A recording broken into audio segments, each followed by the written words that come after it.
లేదు. ప్రభు చిత్తము చేయకపోతే నువ్వు పరలోకంలో ఉండవు. ప్రభు చిత్తము చెయ్యాలి అని అంటే ఏముండాలి?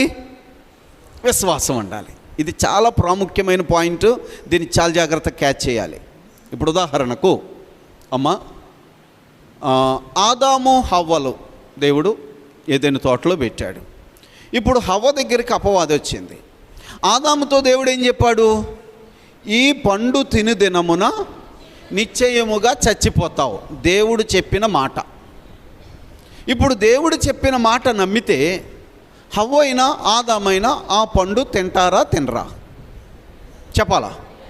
దేవుడు చెప్పిన మాట నమ్మితే దేవుని చిత్తమే నెరవేరుతుంది. అక్కడ పండు తినరు.